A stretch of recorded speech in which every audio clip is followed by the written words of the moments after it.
Welcome to Tehachapi, the City of Tehachapi's podcast, where we share conversations with local leaders, business owners, and community members. Don't miss an episode. Be sure to follow and subscribe to learn something new and discover ways to get involved in our community. Hello and welcome back to Tehachapi. Bailey Damian here, joined by my co-host, Nick Tanaka. How you doing, Nick? I'm doing good. How about yourself? I'm doing good. This is our first podcast together, and we have some exciting guests here. We have Micah Martin, who is the Public Information Officer, and Teresa Scott, the Winter Field Director for TARA. How you doing, guys? Good. Doing good. All right, awesome. So we have a fun event coming, next weekend? Saturday 24th? Saturday the 24th. All right. It is close. The Field Day community event. Tell me what's going on here. What's this event all about? So it is going to be the Wintertide Disaster Outreach event. And basically what we're doing is trying to get people, into this community event where we can collaborate and have that mutual respect for each other, that everybody is involved in different aspects of a disaster. Sometimes, like I said, it doesn't need to be a disaster. It can be just inclement weather. But there are people that reach out and help others during those times, whether it be for food, helping pull a car out of a ditch, just being there for one another, helping clean up some shingles that may have flown off a house, right? But in times of a disaster, we want to make sure that people know that what our club does is it's pretty spectacular. We would be able to reach out to communities across the nation if, let's say, internet goes down or cell phone towers go down and we're left with basically none of our known communication tools, right? Well, we can get messages sent to other people using our ham radios.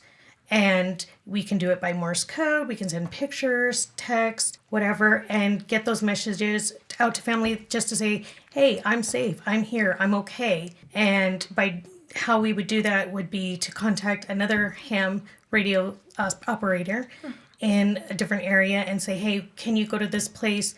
Just let that person know that this person is safe at this place. Yeah, that's great. I mean, Nick and I will be there for the city of Tehachapi, and I believe the police department as well. So we're super excited. Is this your guys' first year doing this event? This is the first year doing it like this. We're incorporating the community for the first time.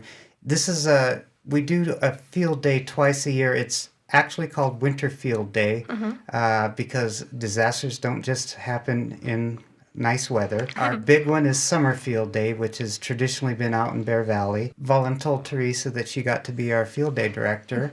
We've been kind of pushing that our amateur radio, it's an open house for amateur radio, so people could come in and see it.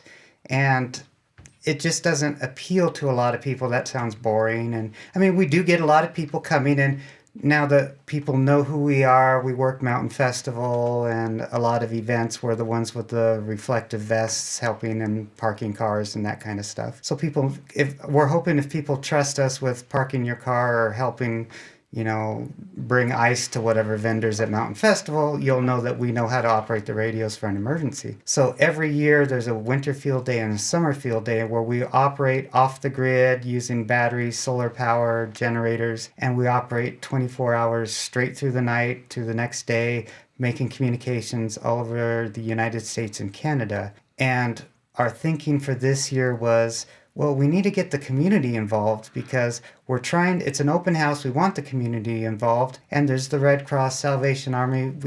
Every month we help the Salvation Army with commodities. And in an emergency, we would actually be working like where we're going to be at the school field.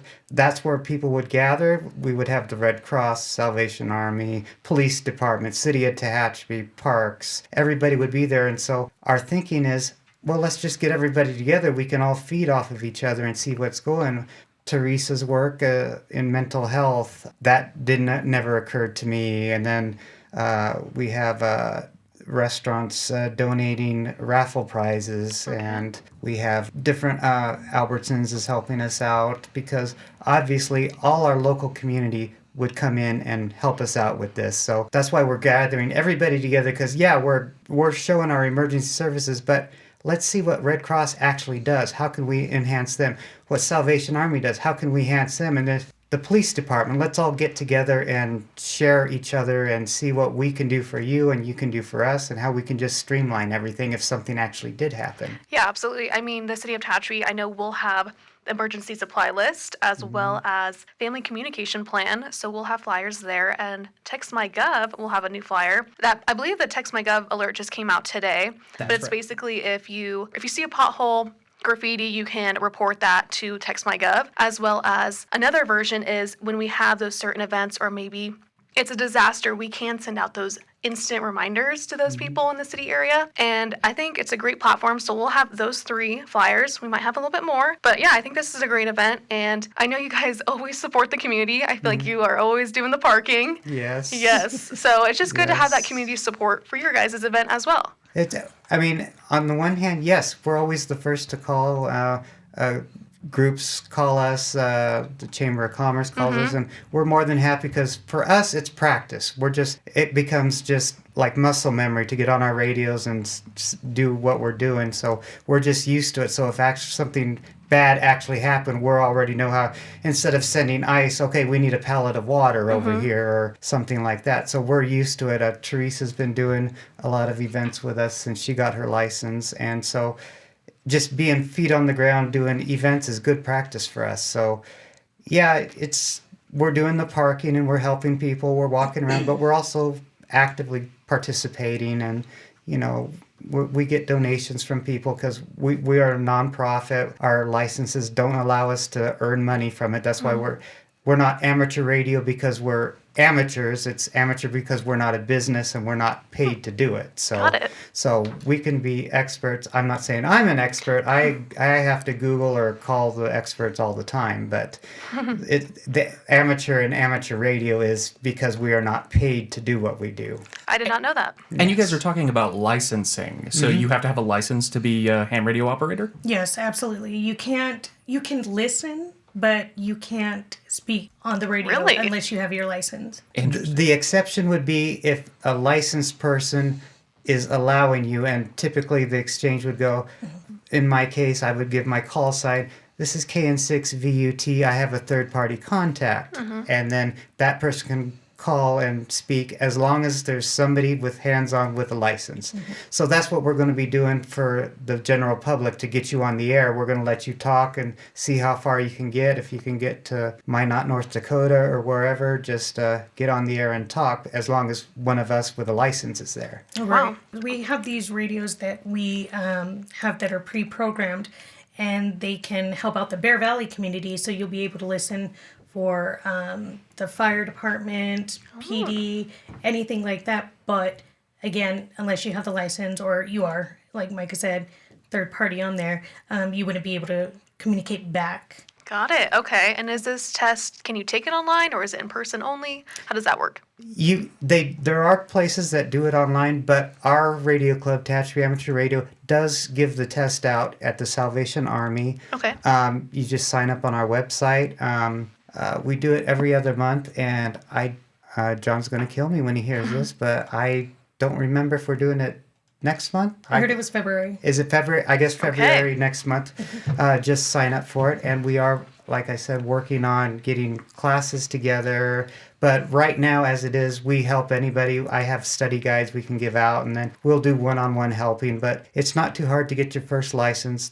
It's a 35-question multiple-choice test, and once you watch the videos and that, it's pretty much, if it's hot, don't touch it. You watch the videos, you kind of understand it, then you just go through it. And for me, I was just happy to pass it. Teresa, I think she missed one, and she's been angry about it ever since. But we don't care. The FCC doesn't. We all want you to pass. So once you pass, nobody cares, and you got your license, you're good to go. And then you go into whatever area you're interested in, because it covers everything, like electronics, building a radio, and all that. And I'm never going to build a radio, so I immediately forgot that. But I thought talking to satellites, I'm not going to do that. Sending images, I'm not going to do that. Now I do that with demonstrations and that. So you get a taste of everything, but it's just a touch, and you could go over it and just memorize the parts you don't know. And then once you get into it and you study it, become an expert at what you're actually doing all the time. Wow, that's amazing. And these radios sound a lot more complicated than just like a walkie-talkie you can find. I've never seen a radio that could send an image before. That's kind of wild. Well, this one is the club calls me the Baofeng baby because I keep accidentally getting Baofengs when Amazon has them on sale. Sometimes they'll be as low as $17, or you can get a whole kit with a microphone and everything for sometimes $22 to $25. Amazon changes all the time. But there's a connection for various accessories that you can plug into a microphone, earphone jack. So you can do that, but the simplest form, which I use out in the field, is I have an old cell phone, and the old cell phone that doesn't have any connection, or you can use a computer, but a cell phone is very easy. You could download an app off of Wi-Fi and then turn it off, and you just use it, and it just sends, if you're familiar with the old dial-up tones on my generation's computers, it sends sounds like that. The radio picks up the sounds, it turns it into signals, and the receiving radio decodes the signals and builds either the picture, the message, the text message, whatever you're going through. My mentor explained digital modes go further than talking, because you think of a voice, the wavelength of a voice as a footprint. And then a digital mode would be a woman's heel punching through. So digital goes a lot further than a voice, because voice has to go through a lot. Digital mode just punches through everything. So that's why Morse code is still very active and very popular, because just the dits and dahs go a lot further than a voice can. So the HF radios, the big ones you've seen on Walking Dead or whatever, the old guy saves the world kind of thing, when you think of ham radio, those bounce off the ionosphere. These little handheld guys, they're line of sight. So we have solar-powered repeaters on top of the mountains. But basically, if you go on top of Bear Mountain on this little $17 5-watt radio, I can dock to Long Beach or Los Angeles, Really? as long as nothing's in the way. Down here in the valley, I can hit maybe Old Town, depending on where I'm standing, but it's line of sight. Satellites, they can be hundreds of miles up. The ISS can be hundreds of miles up, or like Teresa can show, as long as you're following it, you can make a contact with just a little $17 radio. Some people use pointed antennas and $100 radios. And I do have a very nice radio the club gifted me for Christmas one year that I'm afraid to take it out because I'm afraid to break it. So I use my little disposable ones that I won't be out and cry if it breaks. But I tell people, you can buy an expensive one, but when you go to Bakersfield, you can use a 2001 Ford, or you can use a Ferrari. It's going to get you to Bakersfield. There's still the same speed limit. Still going to get you there. Absolutely. Wow. I had no idea about all that information about a simple radio. Yeah, and then we're actually able to, well, if you want to discuss, talking about how we can communicate with NASA. Oh, wow. The space station, yeah. The space station, they will have scheduled communications with kids. They'll sign up with schools. We had a Bakersfield school that was interested in having us get them going, but they never did. You got to sign up and go through an application process, and then a club sponsors you. But they do it. But sometimes there's a repeater on the International Space Station, just like some of the satellites, and basically you send it up, and then just like our antenna repeater on the mountains, it bounces it right back, and you contact different people within the footprint. But sometimes when the astronauts, if they're ham radio operators, sometimes on their off time, they'll just pick up the mic and start randomly talking to people. Really?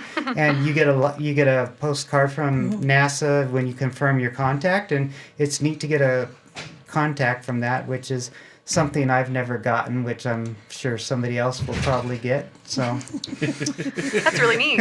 Wow. You guys also have every Wednesday, Wireless Wednesday at Taco Sandwich. Yes. Can you guys tell me a little bit more about that event? It actually began as kind of a joke, not at Taco Sandwich, but myself and two other club members, we have so many events going on that we're doing, we just needed more time than our regular monthly meeting. So we were meeting, and we'd meet at coffee shops or different places, and there's noisy. And if anybody remembers our Burger King, it was quiet. And as a joke, I said, let's just go to Burger King. We could have our radios on and have our whole meeting. And then it kind of grew, well, where are you guys going? We're going to Burger King. And so, oh, okay. And it became a thing, and people started going. And then they went out of business, and I wanted a local place. So I stopped by a taco sandwich, talked to Carla, and said, hey, do you mind if our little group comes in of nerds and takes over your restaurant like once a week? Everybody was good with Wednesday, and we called it Whopper Wednesday, but I remember that. Yes, it wouldn't work there. So I was like, well, I don't want to change it to Taco Tuesday and that. So I, with the help of AI and running it through, we came up with Wireless Wednesday. So that kind of goes, and Carla puts up with us, and we take over the back section, and it's become a lot of people just meet there every week, and Carla's gracious enough to allow us to come and meet, and people will see us in either the newspaper or our social media posts, and they'll come in, hey, I bought this radio, could you guys help us? So we've gotten a lot of people that have come through town or just saw us either in the Loop or the Tehachapi News or on social media, said, I see you guys meet here and I can't make your meeting, or I wanted to, can you tell me about this? And so we've met a lot of people, and we've got a lot of people that have joined our club just from coming to our Wireless Wednesday at Taco Sandwich. So That's amazing. So anyone listening, they can just show up to Taco Sandwich. What time do you guys meet? Officially, it's at 1 o'clock, but we start piling in around 12:30, and we start going on and eating and that. And usually, myself and another member, John, We'll usually have a computer that we can help. If you're non-licensed, we'll program your radio, but we'll lock out the transmit. So, so you can at least listen while you're studying, so you can have it in your hand and it's easy to learn. But we will, if you're licensed, we'll obviously, we'll put our repeaters in, we'll put satellites in, or the local emergency services to listen to whatever's around. So. And those radios for Bear Valley that are already pre-programmed are $25?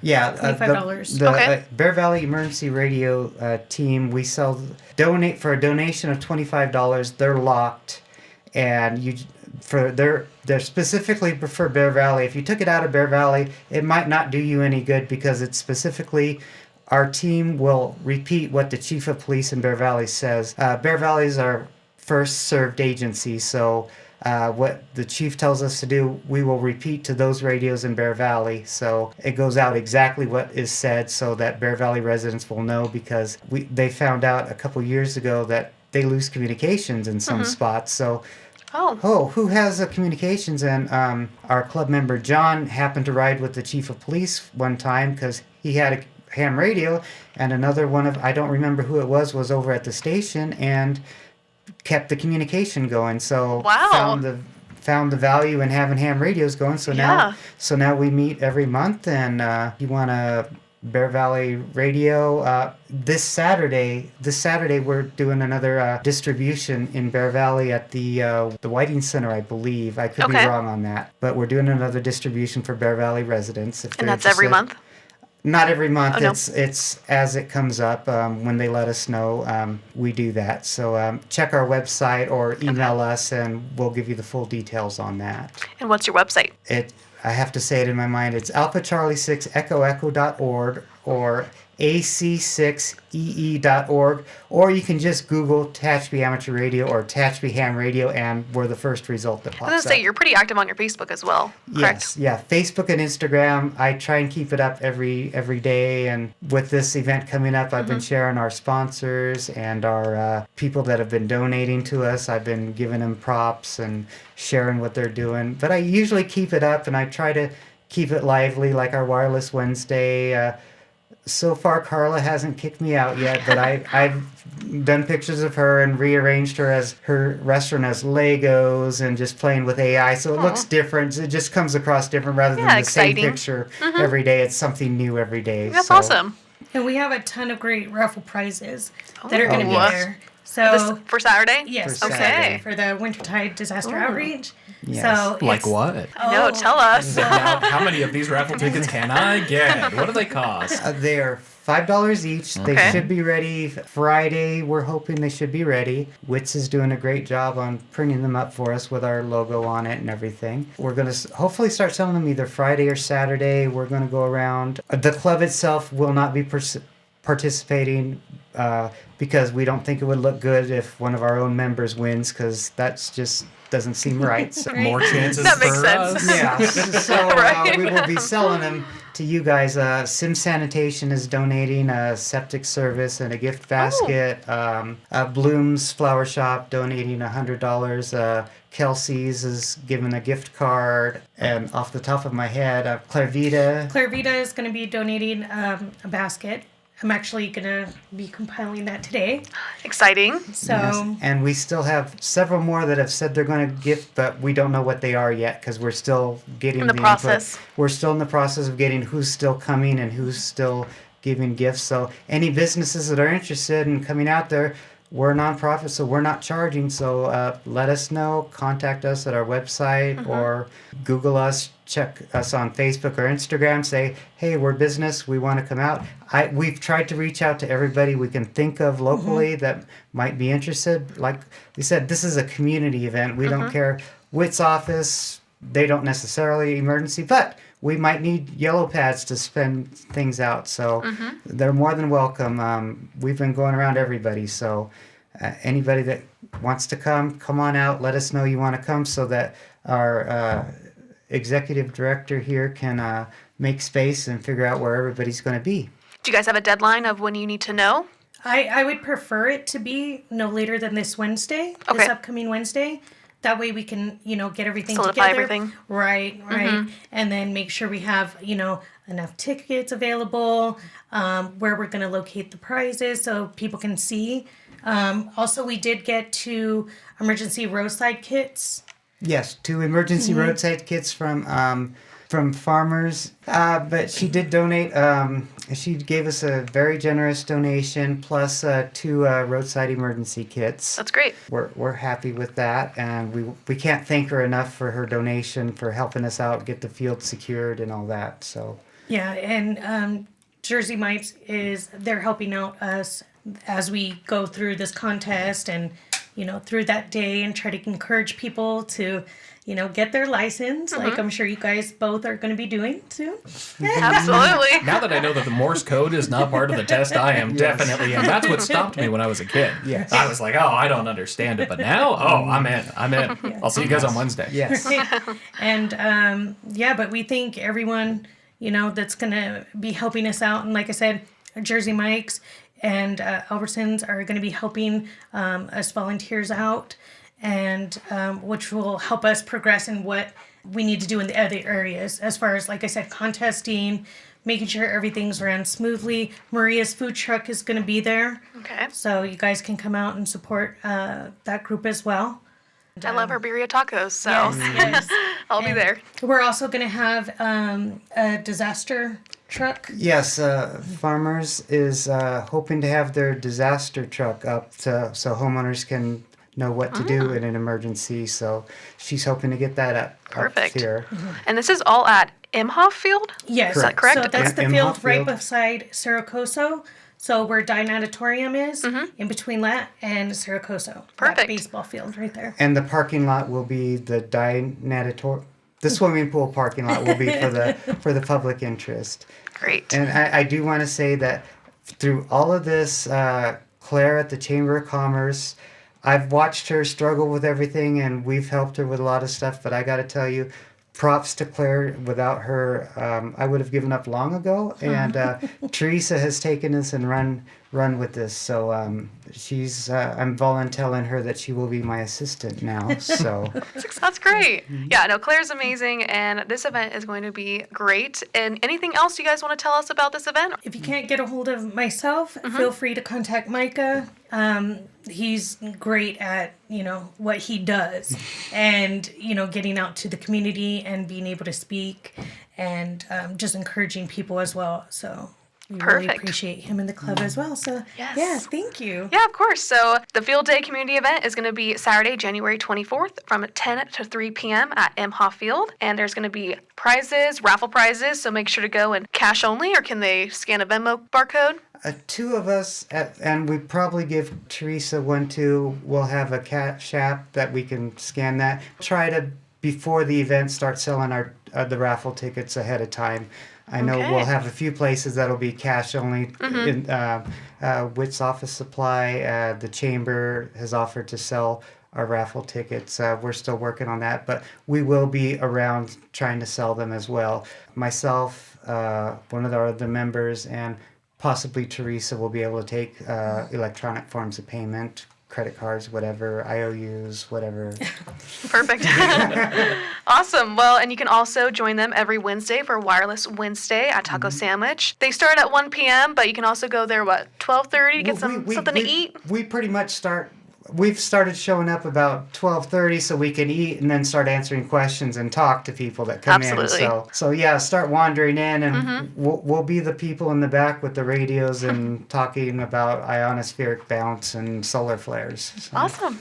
Nick, anything else you'd like to add? You know, I think ham radio is so interesting. It's just another channel, you know, just in case, you know, sometimes the internet goes down, sometimes the electrical goes down, sometimes your phones go down. And just having those extra channels just to be able to communicate is so important. Just as that little backup in the back, you know, in your back pocket, just in case. And, you know, we also kind of follow that philosophy here at the city, you know, with Text My Gov, it's another channel. You can follow us on Facebook, you can follow us on Instagram, or you can get events and meeting reminders, road condition updates from Text My Gov. All you have to do, you would have to text Tehachapi to 91896. That's TEHACHAPI to 91896. And you'll get all of those wonderful push notifications for all of the important things that you might need to know about Tehachapi. Yes, lots of good stuff going on.